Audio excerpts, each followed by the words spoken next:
বিয়ের আগে বাধ্যতামূলক শারীরিক মিলন কি শুনে চমকে গেলেন তো?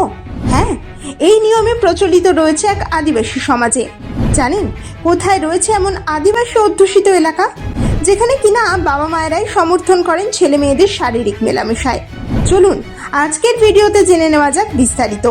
প্রেমিক যুগলকে ইতিউতি দেখলে কটূক্তি কটাক্ষ ভেসে আসা আমাদের দেশে অবশ্য নতুন কোনো বিষয় নয়, কিন্তু এমন একটি জায়গা রয়েছে যেখানে লিভ ইন কিন্তু আইনসম্মত।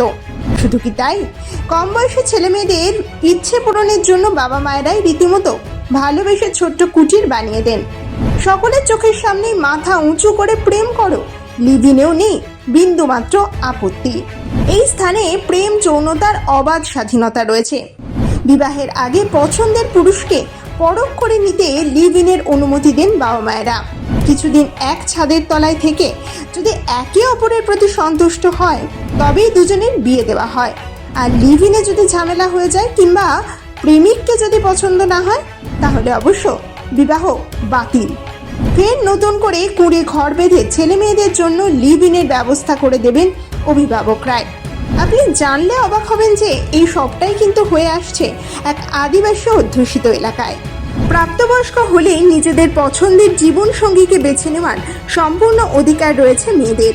যদি দুজন একে অপরকে পছন্দ করেন তবে অভিভাবকরাই বিয়ের আগে ভালোবেসে কুঁড়ে ঘর বানিয়ে দেন তাদেরকে একসঙ্গে থাকার জন্য। পুরুষ বেছে নেওয়ার অধিকারও পায় মেয়েটি।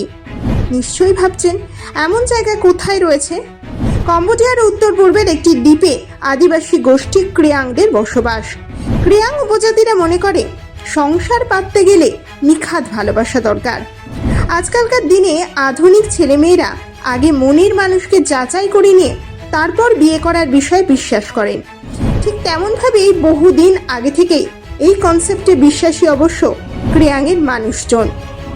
জলাশয়ে ঘেরা ক্রিয়াংদের ছোট্ট গ্রামটি। এই জলাশয়ের উপরেই তৈরি করে দেওয়া হয়েছে একটি কুঁড়ে ঘর। তার নাম আবার লাভ হাট। ছেলে মেয়েদের জন্য নিজের হাতে অভিভাবকরা এই ঘর তৈরি করে দেন। বিয়ের আগে যাতে তাদের সন্তানরা ভবিষ্যৎ জীবনসঙ্গীর সঙ্গে নিশ্চিন্তে সময় কাটাতে পারেন তার জন্যই এই উদ্যোগ। যখন তখন ঘরের দরজা বন্ধ করে দিয়ে উদ্দাম ভালোবাসায় মেতে উঠতে পারেন তারা। সেখানে নেই কোনো বারণ, আর তাতেই স্বস্তি পান বাবা মায়েরা।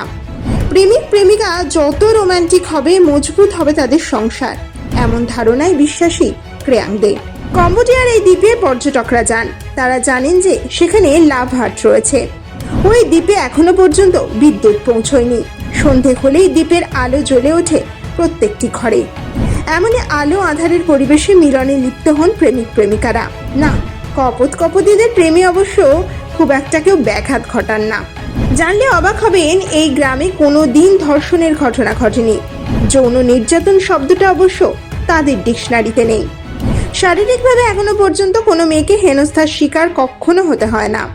কোনো মেয়ের রূপ দেখে তাকে কুৎসিত বলেও কোনো মন্তব্য করা হয়নি আজ পর্যন্ত। নারীকে সম্মান দিয়ে ভালোবেসে গ্রহণ করায় এই আদিবাসী সমাজের একমাত্র রীতি। সেখানে পরকীয়া কিংবা বিশ্বাসভঙ্গের কোনো জায়গা নেই। নারী পুরুষ সকলেই সকলকে সম্মান করেন।